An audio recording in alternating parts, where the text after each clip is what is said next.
Greetings, good afternoon. Hello, everybody out there. I forgot to tag some of my friends, so let me do that right now. Get this up here and tag some of my friends here. Yeah, after, let's see, 4, 5, 6, 7, 6 years of debating these same old dry talking points from black Republicans.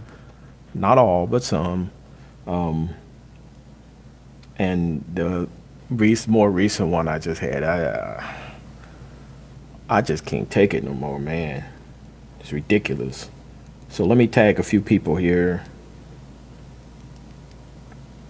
and then we'll get into this. Let's see. Yep. I must can't see or something. There we go. Yep. Some of my friends here. All right. So what is this all about? Well, what it's not about, let me tell you what it's not about. First of all, this is not an endorsement for the Democratic Party. This is not an endorsement for Joe Biden. Although, full disclosure, I am going to vote for Joe Biden, not because I think he's great or I think he's special or any of that stuff. I just think Donald Trump's a monster, but that's totally irrelevant.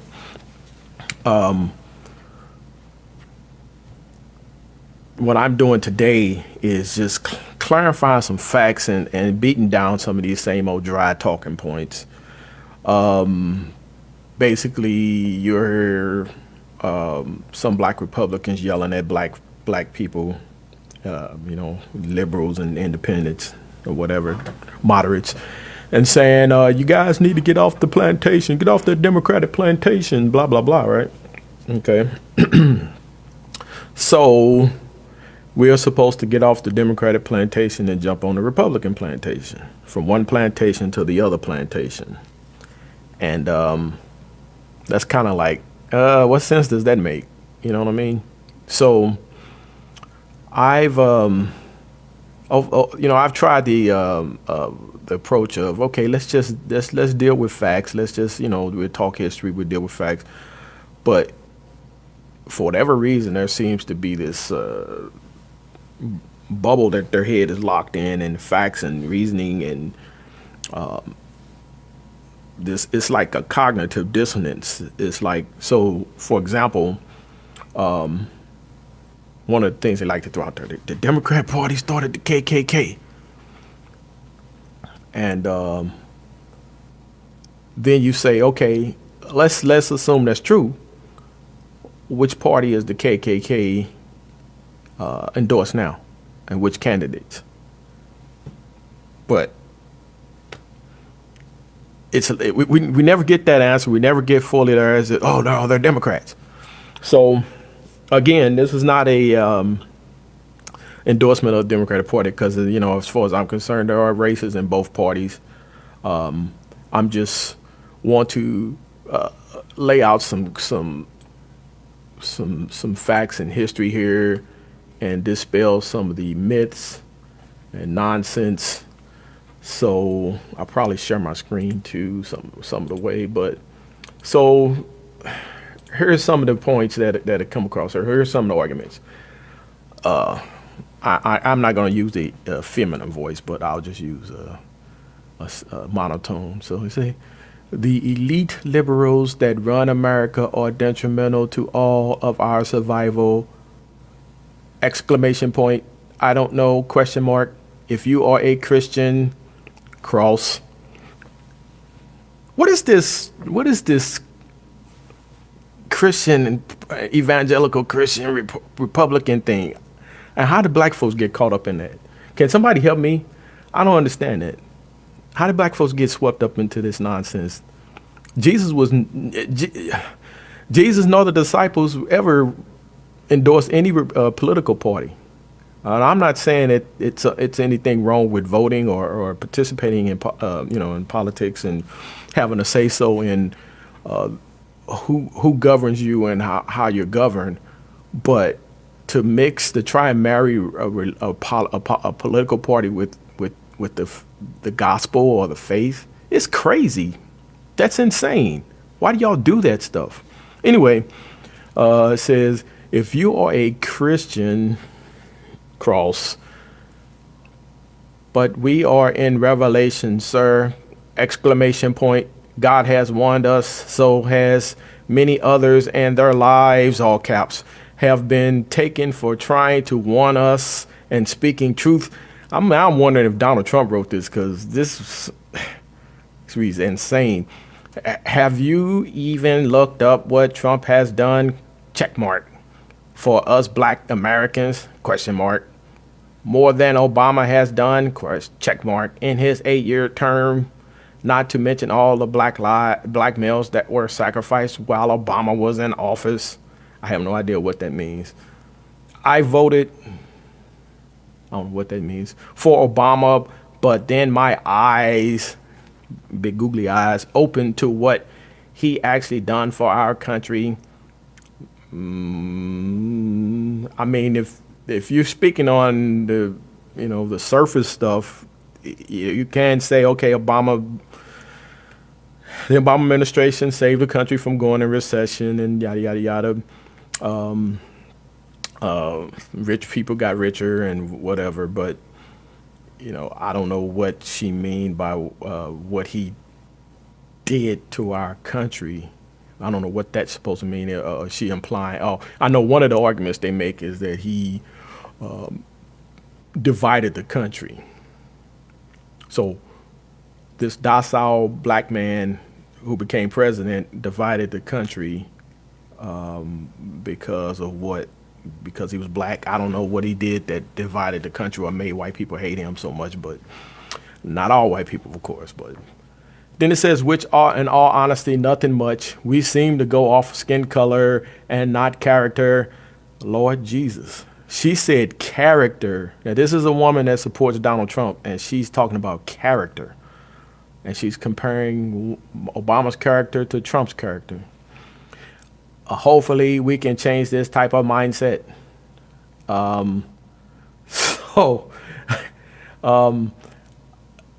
So then she started going in on quoting Malcolm X, and she quoted some weird meme from Malcolm, going in on the Republicans. Going in on the Democrats, and saying something about it. If you vote for a Democrat, you stupid.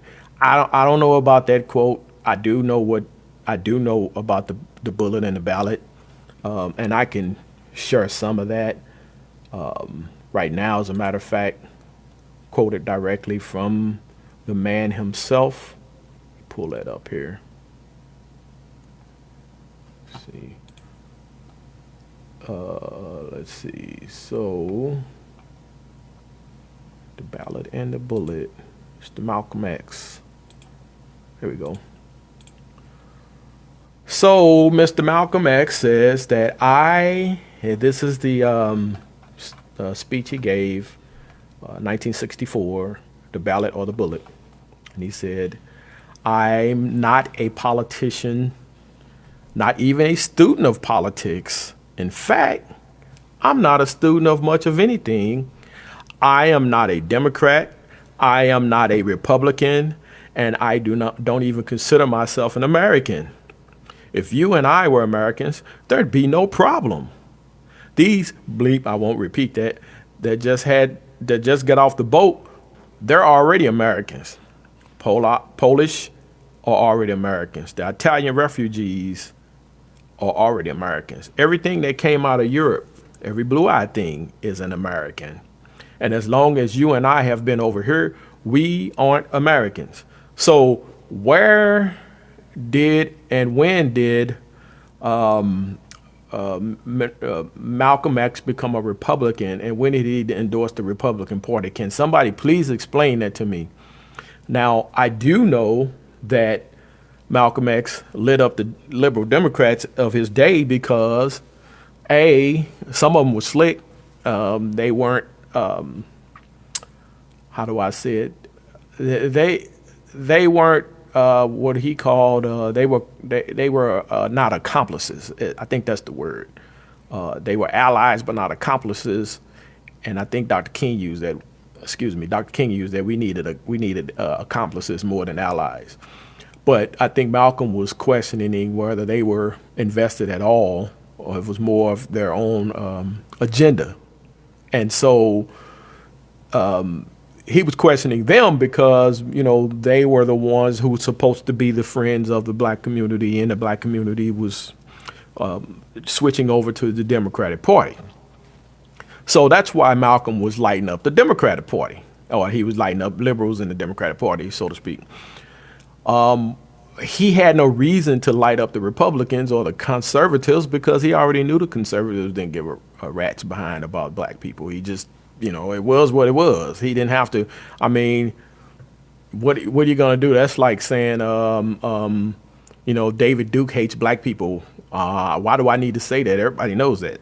So, he doesn't, so anyway, so if this particular quote, anybody can look this up. It's a whole speech, and he goes into why before he didn't work with other black leaders, but he come to the understanding that Reverend Adam Clayton Powell, Dr. King, and many others were fighting in the struggle. They were Christians, ministers, but when they were out there fighting, they weren't talking about religion. They was out there talking about the needs of the people and the needs of the black people.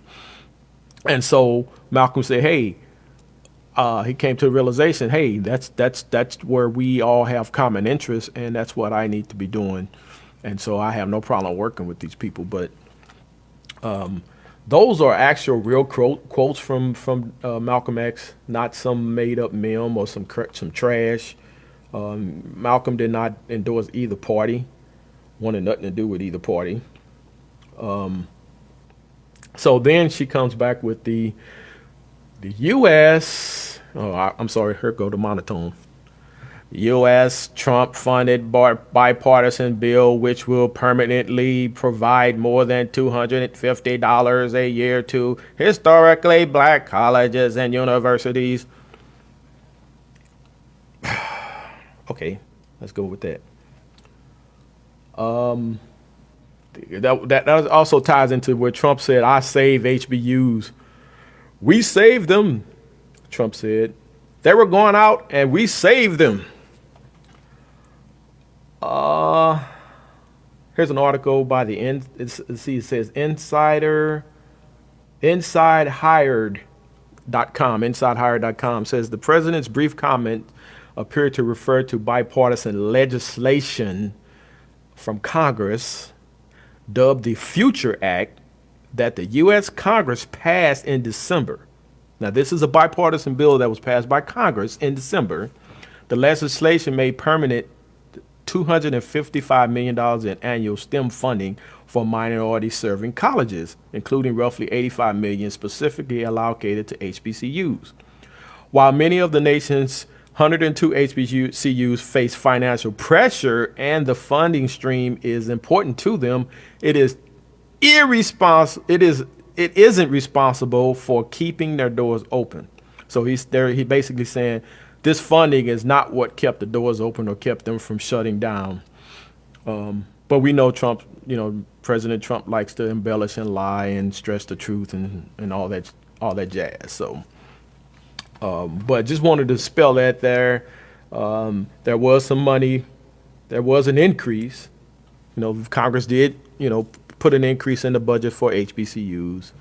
Trump did sign it, to his credit. I'm not taking that away from him. All I'm saying is people got this like presidents make bills and pass bills, and I don't understand that. Congress passed bills. Did y'all take basic civic courses, or did you get the basic civics in grade school? Did you watch Conjunction Junction? And I don't understand how you guys don't know that Congress was the one that writes and passed bills, and the president signs them into law. Now, he can't veto it if he doesn't agree with it. So he did not, but I guess he wouldn't. What would it look like if he vetoed a bill for HBCUs, but then claimed to be the most black president, according to Darrell Scott? So anyway, moving along here, let's get to the party switch, because one of the things she liked, this particular person was screaming, basically, and let me read some of the quotes here. The Democratic Party is the party of slavery, segregation, and racial division, antagonism, and dependence, and the KKK was its terrorist arm. Spoken just like her dear leader. So the Democratic Party itself did not start the KKK.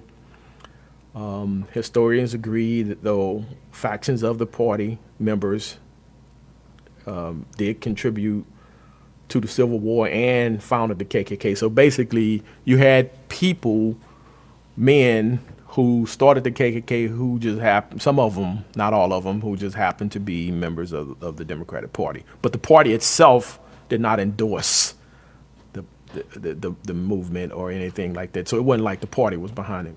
Okay, that's not to take away any racist history in the Democratic Party. I'm just stating some facts here. Okay, so let me jump back up here. So she said the big switch did not happen. And now, for you all that might not know what the big switch is, that's when the Dixiecrats started switching from the Democratic Party, the Southern Democrats, the racists and the Southern Democrats started switching from the Democratic Party over to the Republican Party. It was funny because when she said that, she was posting all these links with these, basically confirmation bias, or so she thought, because one of them she obviously didn't read from medium.com, which clearly stated that they switched parties. But I went to History Channel, www.history.com. They got a news section here that talks specifically about this, and I'll read some of that. It says, the night that the Democratic President Lyndon B. Johnson signed the Civil Rights Act of 1964, his special assistant Bill Moyers was surprised to find the president looking melancholy in his bedroom. Moyers later wrote that when he asked what was wrong, Johnson replied, "I think we just delivered the South to the Republican Party for a long time to come." It may seem a crude remark to make after such a momentous occasion, but it was also an accurate prediction. To understand some of the reasons the South went from a largely Democratic region to a primarily Republican area today, just follow the decades of debate over racial issues in the United States. Up until the post-World War II period, the party's hold on the region was entrenched that Southern politicians usually couldn't get elected unless they were Democrats. But when President Harry S. Truman, a Democratic Southerner, introduced a pro-civil rights platform at the party's 1948 convention, a faction walked out. Now, this was in 1948. That's when it started. That's when the move started. The defectors, known as the Dixiecrats, had a separate convention in Birmingham, Alabama.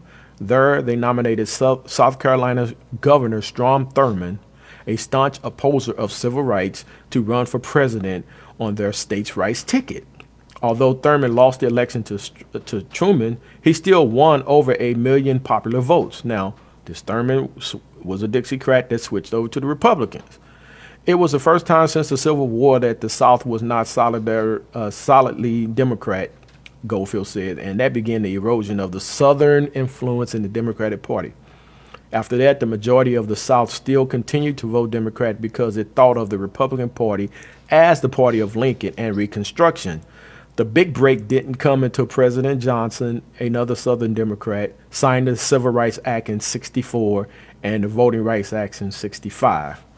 Though some Democrats had switched to the Republican Party prior to this, the defections became a flood, like the floodgates open. And Johnson signed these acts, Gofield said, and so the political parties began to reconstitute themselves. The change wasn't totally or immediate.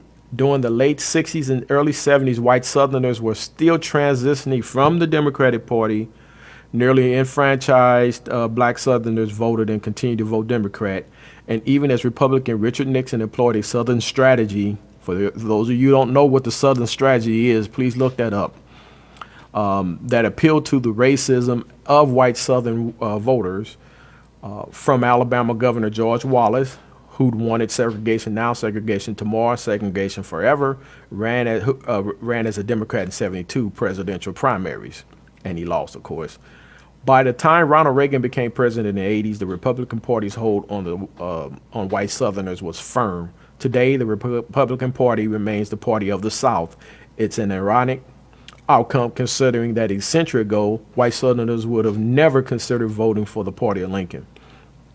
So the lie and that the party switch never happened, I don't understand how people continue to lie to themselves when the history is right there. I don't understand what it is that they can't see or the cognitive dissonance they're suffering from. I mean, this girl literally yelling in all caps, "The KKK is a Democrats." Can somebody explain to me, if the KKK are Democrats, why do Klansmen and white nationalists and white supremacist groups, for the most part, vote Republican and consider themselves white Christian conservatives and support Donald Trump? Can somebody help me understand that? I don't get the connection here. Again, that's not to say that there are no races in the Democratic Party. I'm not giving them a pass. I'm just speaking, historically and factually here. The KKK, white nationalist groups identify as Republicans. So then this other guy jumped in. He wants to be save a knucklehead today.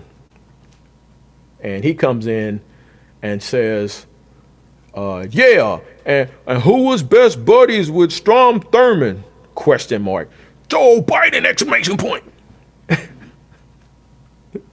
Now, I don't know. I think Strom Thurmond been dead for about, 15, 20 years maybe? I don't know.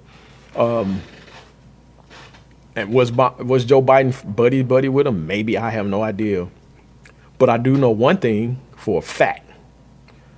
I do know that Donald Trump has surrounded himself with white supremacists in his own administration. For those that we know of for a fact, Stephen Miller, who's still there, Steve Bannon, Sebastian Gorka, the list goes on and on and on and on. Stephen Miller writes policy, gives advice, yada, yada, yada, sits in the White House. What are we talking about here? This dude talking about Strom Thurmond, who's been dead for I don't know how long, and he totally ignoring the white supremacists that are sitting in the Trump administration right now. What are we talking about, man?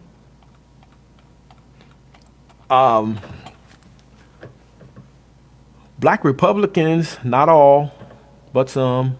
Black conservatives, not all, but some. Y'all got to stop lying. And I did invite some of my black conservative friends who I know are conscious. They were all busy right now today, so they couldn't come on. But because they can speak to this too, they see the same crap every day, the same old tired lines posted every day, the same old Candace Owens talking points. Get off the Democratic plantation, come over here to the Republican plantation and marching order, get on your marching orders for Donald Trump and all that nonsense.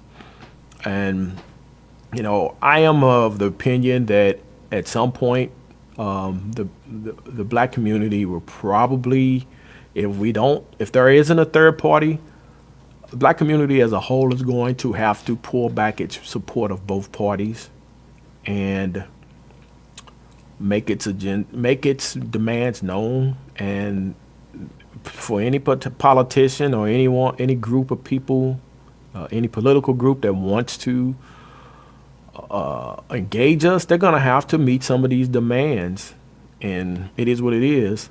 We've been talking about Blexit. That's what the other debate was, Blexit. And I said, let me ask you a question. What is Blexit doing about police brutality and policy change for law enforcement? Nothing, because A, they don't believe police brutality is a real thing. They think it's fake news, or B, since quote unquote black on black crime is out there, then we should not care about police brutality. And although black on black crime is a real thing, just like white on white crime and any other crime is a real thing, real people losing their lives, children. I'm not trying to make light of that. All I'm just saying, those are two separate issues. They should be dealt with separately, especially for those that we pay a salary to, and a pension and health benefits and all life insurance and all kind of other benefits to protect and serve us. See, we don't pay Pookie them a salary, health benefits and life insurance, and while they're going around terrorizing the neighborhood for various reasons, we don't pay them a salary to protect and serve us. We pay law enforcement officers who's supposed to be serving the community. So they are held to a higher standard, just like the president of the United States is supposed to be held to a higher standard. But some people would try and say, well, he's just a person. Yeah, but there are standards for politicians. There are standards, just like there are standards for preachers. If you're preaching the gospel and you're a a minister or a bishop or an elder or whatever, there's a higher standard. So just like there are higher standards for preachers, there are higher standards for politicians. We cannot and will and should never, ever accept a lower standard for those who govern us. We should never elect anyone who doesn't have experience, who doesn't have a proven track record of running a successful business, who doesn't have who's how do I say this? They should be void of a shady past. No, they're not perfect, but you should not have a laundry list and a shady past. That just should not. No. I mean, if you're going to represent us and you're going to do the will of the people, we need to see a track record of you actually working for the people. Doing what's best for the people, not best for yourself. So, there's a lot of politicians on both sides that are obviously have their own agendas and they're doing their own will until they get called on the carpet. But my point is that we should look for politicians. We look for people that are qualified to do these jobs. We can't just I was just laughing because the other day, Kanye was going to run for president and Caitlyn Jenner wants to be his vice president. I was like, man, what is this? The Adams family or something? I mean, what kind of administration that's going to look like? None of those people are qualified. Who's what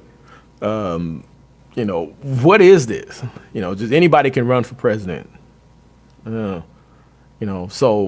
no, I think, and speaking of that, I think that Congress should enact a law, put in law certain minimum requirements for being able to run for president. That's just what I think, especially after this failed experiment. There needs to be minimum guidelines of being able to run for government, for president. Some previous political experience in either local or state government or at the federal level, either one. A reasonable, basic understanding of how government works. Just the basic stuff, man. I would go as far as to say a college, some kind of college degree, something. We just should not let anybody run this country. That's a powerful position. That's a position that can destroy this country from within. That's a position that can start a war. That's a position that can